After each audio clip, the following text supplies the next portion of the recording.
Thanks to hits like One Dance by Drake and Nigeria's Wizkid or Beyonce's Lion King soundtrack with numerous African artists, popular music is being exported from Africa all around the globe. Nigerian musician Fela Kuti is respected as the father of the Afro beat genre. But Africa is the largest continent in the world. Each region has its own flair, which makes their musical contributions more complex than we actually know. Today, we look at the global interest in African culture and the takeover of African music. East meets West. Mainstream meets the motherland. This is Complex Conversations, the Rise of AfroPop, with your host, Pierce Simpson. Feel good, man. Feel good. Ready for a great conversation with you all. Just learning more and more about this particular genre of music.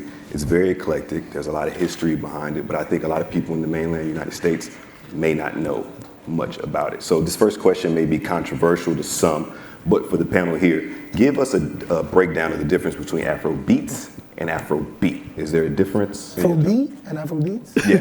Afro beat. You already know this shit. Is there a difference between the two? And Afro beat and Afro beats. I mean, it's plural, isn't it? Done. That's perfect. it.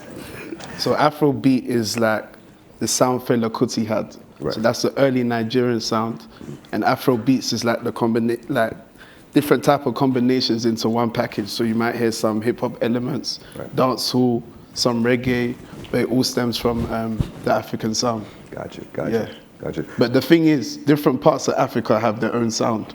Really? So Ghana and Nigeria have Afro beats, but like a French-speaking country like Ivory Coast could have Coupé Décalé, or if you go to South Africa, they have like their Afro house, or Angola have like a whole different sound. So there's so many different sounds to come out of it. So Afrobeats isn't exactly the right term to represent the whole sound. P2J, you worked with artists like Beyonce and Gold Link recently, but it seems like a lot of American artists are trying to get that specific sound. Why do you think in 2019 or 2018, American artists are trying to get that sound? I think it's just the rhythm, it's the pulse, it's fresh, it's something that is very innovative, and like I feel like everyone needs to hear this sound. It's a sound that feels good, it's a sound that makes you move, you know what I mean? And it's just something that needs to be heard, and I feel like the American, like this market now, I feel like it's a sound that needs to be over here, you know? So it's good that people are now listening to it and taking to it and trying to, you know, add their spin on it. When do you think that? I'm sorry to take your job real quick. When do you think that vibe started though, for the African sound to be mainstream, in your opinion? Mainstream, I'd say maybe when Wiz done it with Drake on One Dance. One Dance? I think it was before that. Wow. I think it was before that, but I think over here, yeah, I think maybe that was the first big push. One Dance dropped in 2016, I believe, when Drake. I think it was before that. I feel like it was a little bit before that. What you think? I mean, they've been, African-inspired records for so long. My first introduction to the sound was the West London sound. Guys like Bugs in the Attic and that type of thing where they were mixing free jazz and pop music and African influences and so on. And then I guess in the UK, the first big record was probably Doneo, Party Hard. London was before us. Yeah, London, yeah. Right? In London it was popular there. So in the UK, that's the first kind of African-inspired record that we heard on the radio. But I would probably agree that in the US, One Dance is the one that, if you ask, the majority of people in the audience, what's the first African-inspired record you heard, it would probably be 2016. What do you think, David? Like, they think it was around 2016 when it started? Wale, do you agree with that? What he said? I don't know. In the UK, I think it was way earlier. A little bit before that. I think it was a little bit before. Like maybe 13, 14 probably. Yeah. But I mean, all my family is Nigerian, so like they was listening to stuff. And I mean, I can't really dictate when it was mainstream, but probably around that though. Maybe the Wizkid. Yeah. But you've been an artist, Wale, in particular, that has used that sound throughout your career. If I remember correctly, My Sweetie, a single. Yeah, my first album. Yeah. Definitely has some influences from there. So is it just your heritage that made you want to showcase? I mean, my music has always just been a combination of like everything I'm around. Like DC, I'm gonna get the go-go stuff. And just, We everywhere. We just don't go away, huh? Nah, but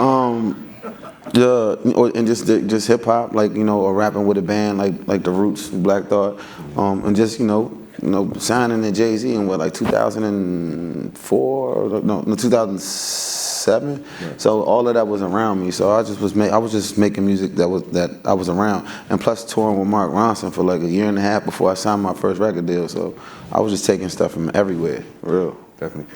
As that sound transitions to more mainstream American culture, do you ever have a fear of it watering down and not sounding how it's supposed to sound? Here's my philosophy, right? Yeah. So most of us when we was younger, right, dancehall was the biggest genre, right? It was bigger, it was way bigger. Like you couldn't even really be African, like, and be in American schools without being in the bed, for real. Yeah.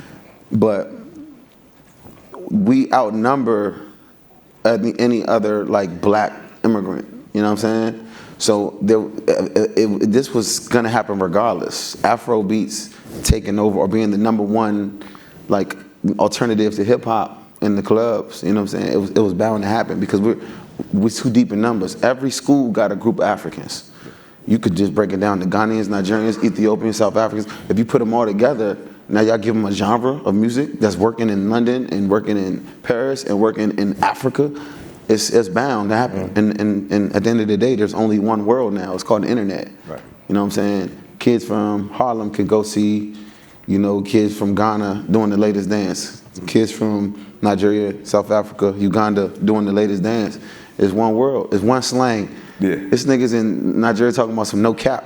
You know what I'm saying? Like, it's one world now. It's one world. So Africa is deep. Like we always influence, but now it just took a while for us to like really like get into that comfort zone where it's like there's a lot of the guys that spent time in America like David. Like there's a lot of niggas that's and then just genuinely being cool people, like cool niggas, just real niggas that connect with other real niggas, and it's just one world, and that's how I look at it, and that's why I think that's a big that attributes to the success of our culture, not just our music, our style, the way we dress, the pride in Africa, Wakanda forever, like, you know what I'm saying? That's a combination. I'm not saying Davido and WizKid are the reason Black Panther went platinum, you know what I'm saying? But it's just like, it's our culture and our people and the niggas that carry the flag for all these countries from Ivory Coast to South Africa.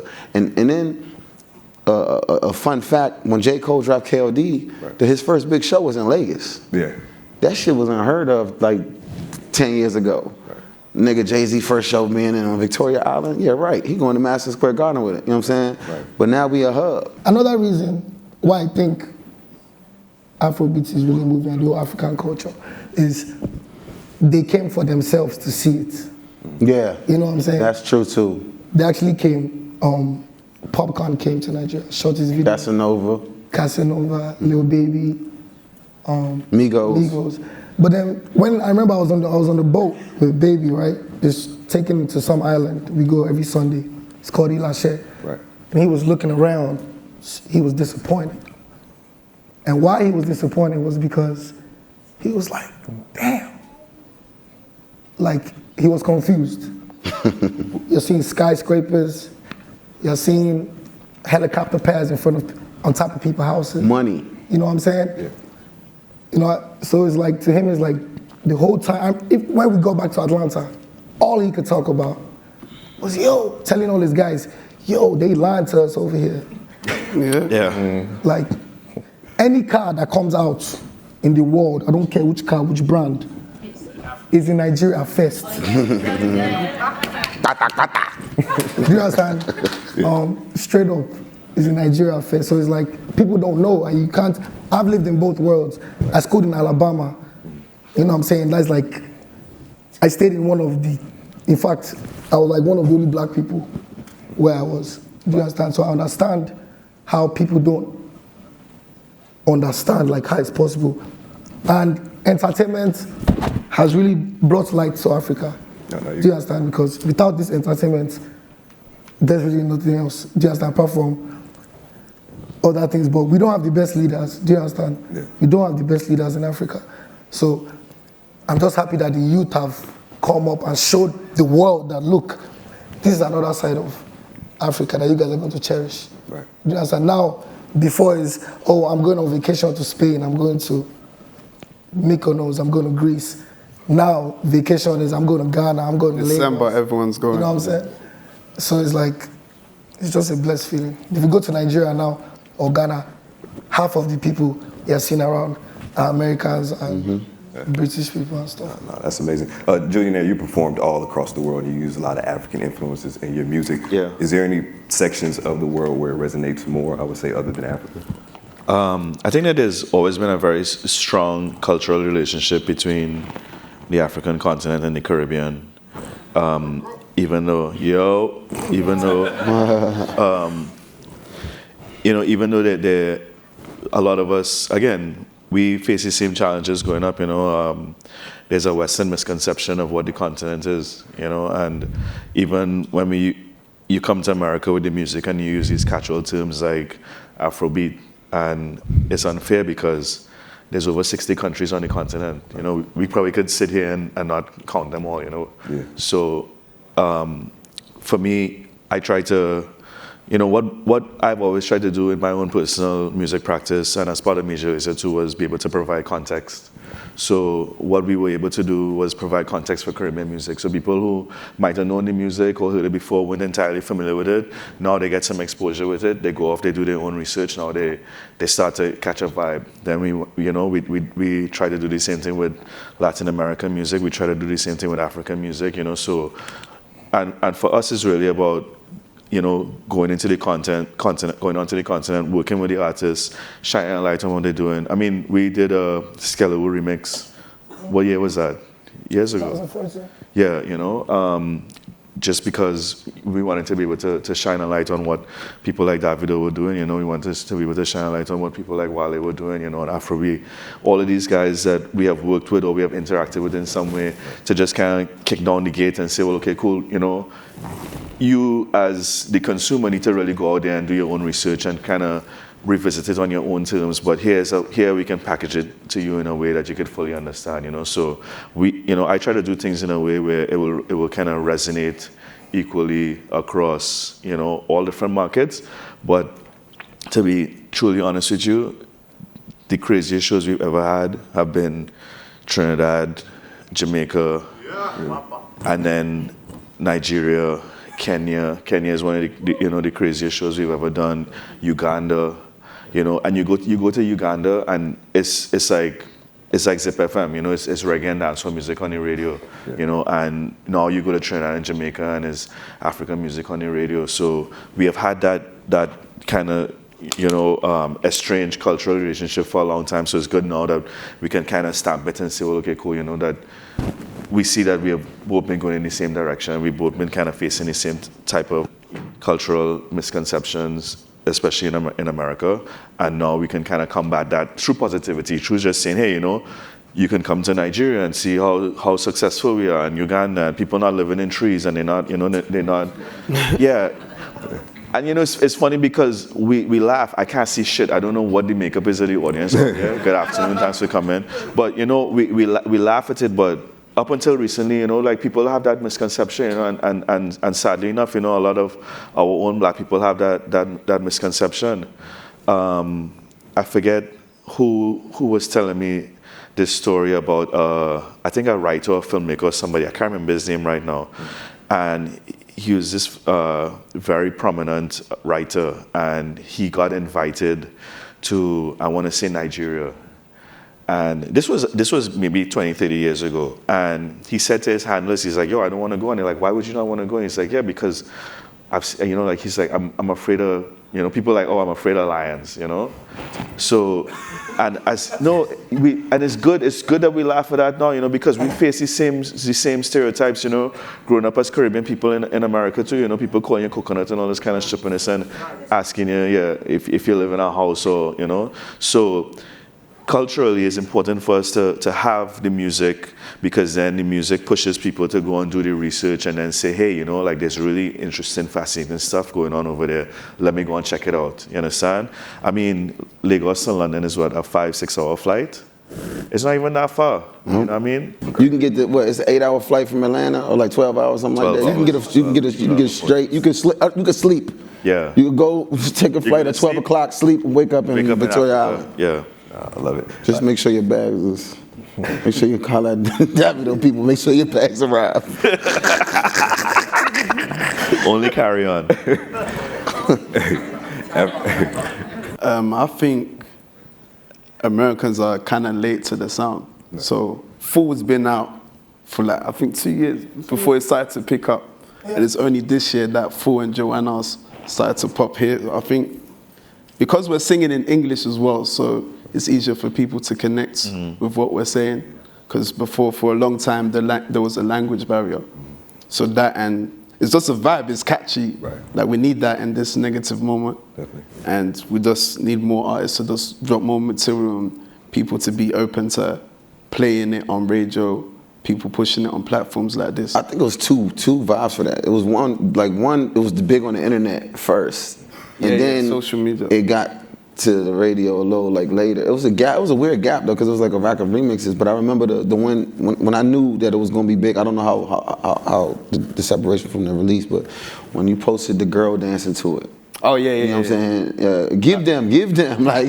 You know that was last year. And I was like, yeah, this is gonna be a big song, and it's crazy because now when they don't stop playing. They got a Joanna radio station in New York. They just play it all day. They just play Joanna, and they play Fall every once in a while, and that's it. Don't call to request nothing. It's just Joanna. And it's like, it's like Wale was saying earlier too. You know, the internet is really important because not through the internet, you know.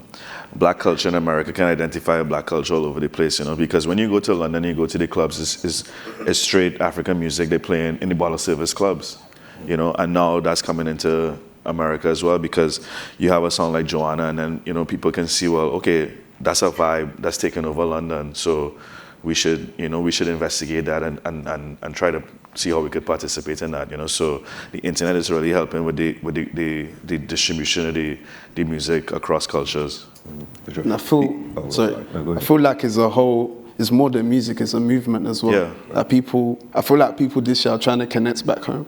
Yeah. So I believe if you're black, you're African. Yeah. You know what I'm saying? So it's the entertainment that's like the fishing rod that's bringing them back home. So the artists, the music, the films, the comedians, everything to do with Africa, that's what's bringing them back. Definitely.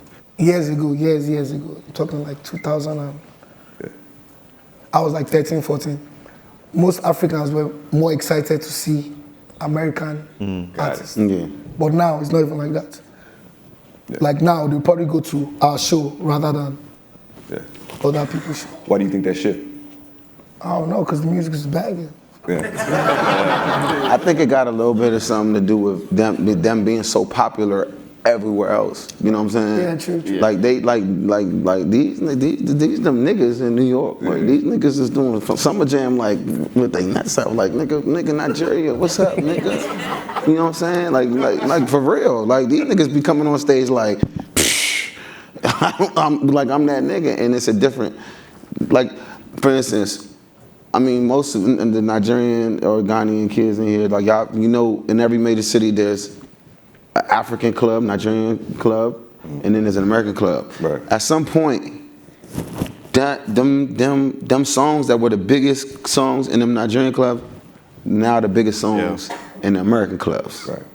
From all like straight Yankee vibes, like you know what I'm saying. Mm-hmm. And I think somewhere along that transition.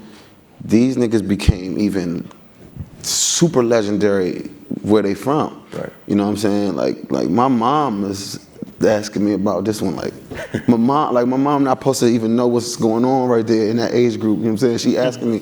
So somewhere along the lines, they was already big. It's just like being a local. It's just like Jeezy, you know, those dudes. When them niggas was coming up, they was big in Atlanta. Right there, there was that BMF area, all that shit was going on. And then when they caught one. And they global, they come back to Atlanta. It's even you can't do a show no more. You know what I'm saying? I think the same logic applies to like a lot of the big acts like Burna Boy and Wizkid, Davido and shit like that. When you first got in the game, not first got in the game, you've always championed your heritage. Was there any resistance or pushback in the industry when you were doing that? I ain't never care about no pushback. Complex don't even like me for real. But anyways, Stop. Gotta get him in there. Nah.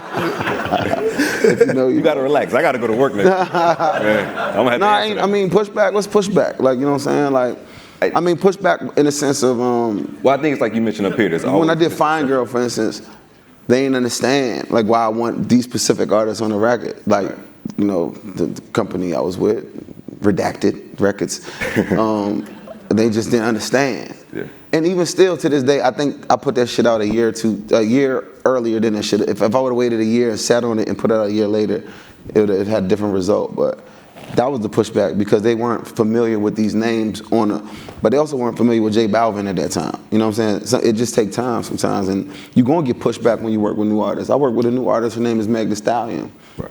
And she was new. Yeah. She ain't new no more. Yeah, you know what I'm saying? So I mean, that's the industry shit. And if you follow that shit, you're gonna end up where a whole bunch of other niggas at, not invited to ComplexCon. Talk to y'all, beautiful people. Crazy because they think they're doing you a favor, but like over time, they realize that look, these people have something to offer. Look at the Latin industry. It's crazy. Yeah. They're gone. Reason being, they collaborate. It's very hard to find a song J Balvin by himself, or Faruko, or Bad Bunny.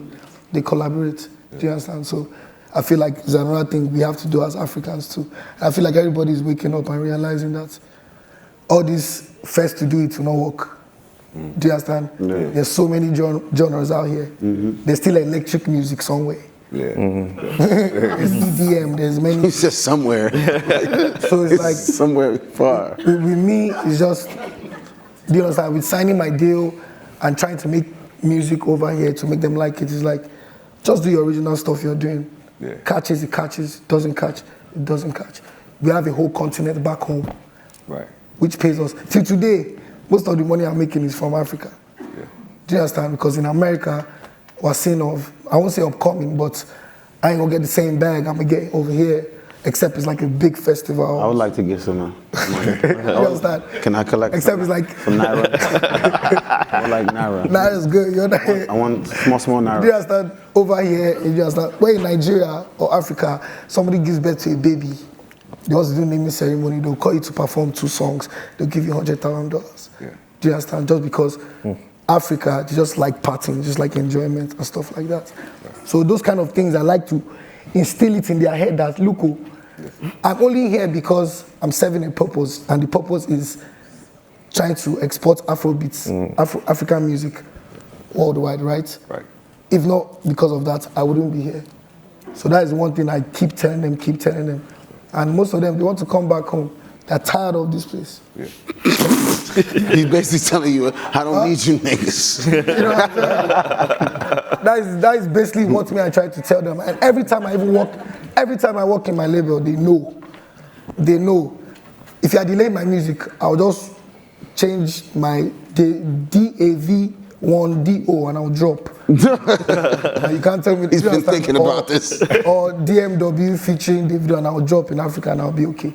Yeah. So I feel like we artists, we have to let them know that where we're coming from, we're very, very, very okay. Right. Do you understand? These flights is expensive. These cribs, Airbnbs is expensive. You feel me? Yeah. So we're not here joking around.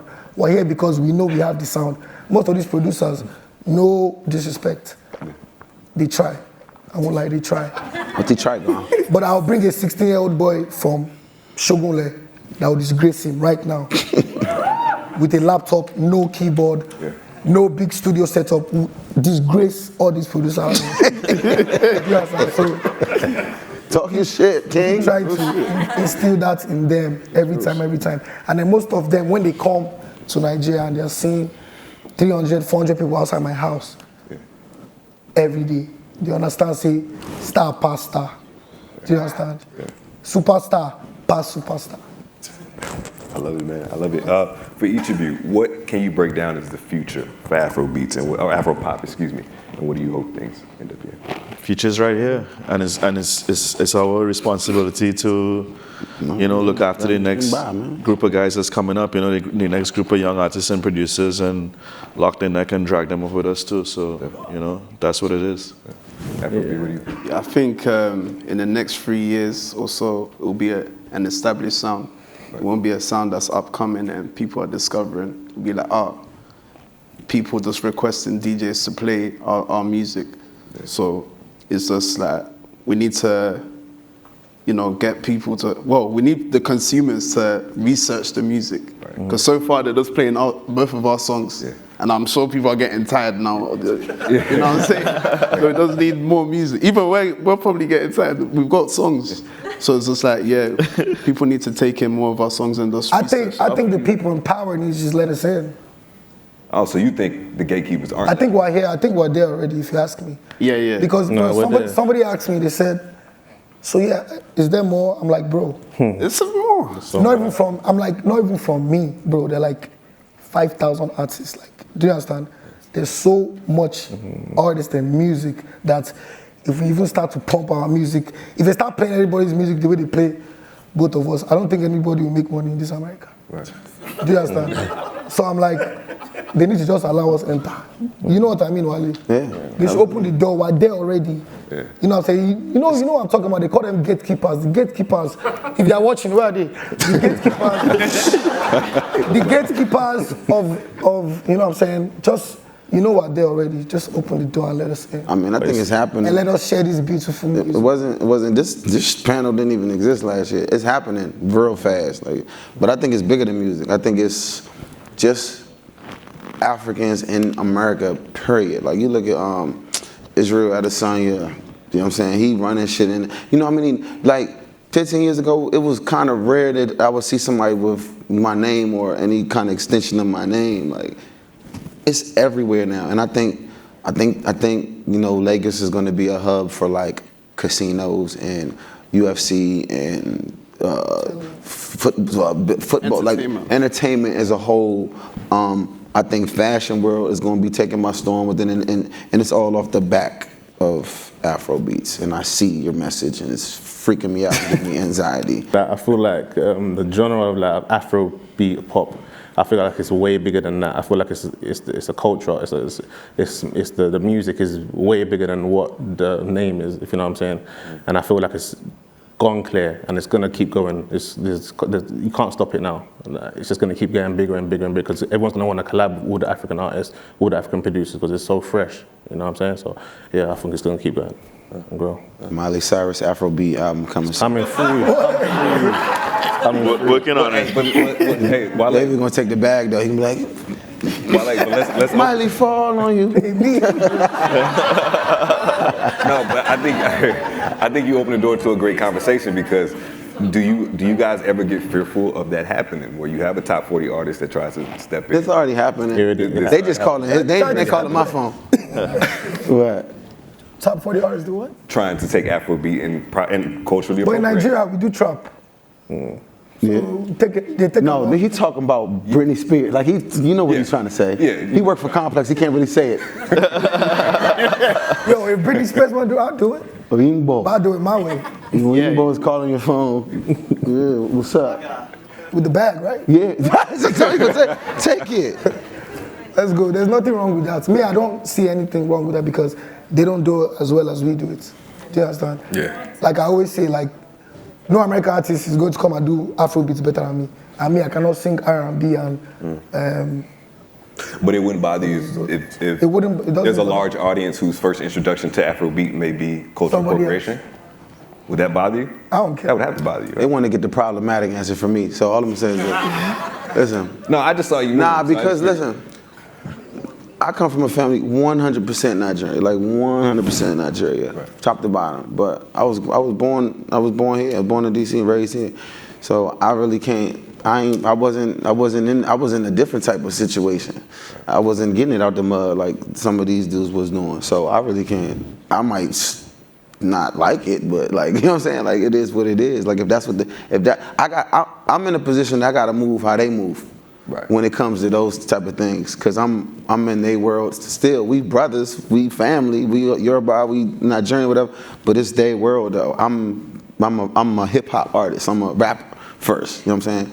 My first show was a go-go, 13 years old and a go-go. You know what I'm saying? So as much as I give my life, give my blood for my brothers over there, I can't really speak for it. I can promote it the best that I can. I've been doing it since my very first album, but I'm gonna stop David from getting a Britney Spears bag. I'm gonna be at the video. I just think they need to stop treating this genre. It's not an experiment. Yeah. No bullshit, like, right? People work hard, like from creating the music And it been here forever too. to the mixing.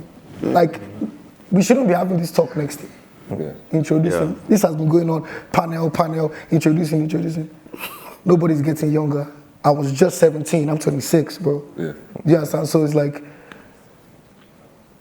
we need to stop having these talks and just, people need to come home and experience it. But I feel like it was there. Like my first, like when I was little, my dad had all these Sunny Ade tapes, and he was performing in front of white folks. It was all white people. Bro, I saw, like, Fella as well. I saw that in New York 6 years ago, bro. Like, before anybody knew about Afrobeats or anything. Yes, it maybe might be African fans there, but still, it's still doing the numbers. Do you understand? So it's not new. Yeah. It's not new.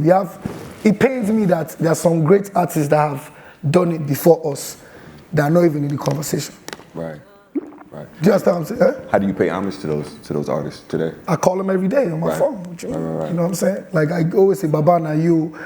When they write, David, I'm proud of you. I'm like, Baba, now you did it too, but your own was not televised. Yeah.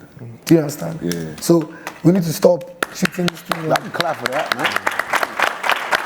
We need to stop treating it like an experiment. It's not an experiment. Go out, get the music, enjoy it. Like I said before, we're not struggling, we're not suffering. We're just happy that our music is actually being heard in a world that we could have never imagined. Right. You know what I'm saying? So that's it, man. For sure, I love it. P2J, from a producer standpoint, what's the best way to break an artist, in your opinion, from that? Because he was saying that there's artists in Africa that are 10 times better than artists here. How do you go about breaking an artist when you're a producer? For me personally, I think it's just literally believing in somebody and just finding that raw thing about them that you believe you can push to the forefront and for the world to see. Right. I've been trying to develop artists from young, and but I can always see special talent. Like, I always see who's coming through next, and there's a lot of artists from Nigeria that I can see are coming through. There's like artists like Santi, Rema, Oxlade, they're all coming through. These are young cats and they're really, really good. They're very special people, like really special artists. And I feel like they're going to come and do something, and they're going to hold the mantle for Afro beats and Afro music. Right. Afro B, I pass that same question to you. Do you see any artists coming up behind you that could be? There's so many artists, man. Yeah. So many. Yeah. We just need to do the research. Right. That's it. Or if you don't know, just ask us on social media and we'll just give you a list. There's so many playlists on all the digital platforms, Spotify, Apple Music, Tidal. Just search Afrobeat hits or whatever. Everything will be there. Yeah, definitely. So it's just up to you to take your time out to search the music. That's it. Give a round of applause to the Rise of AfroPop. Thank y'all for joining us. Thank y'all so much.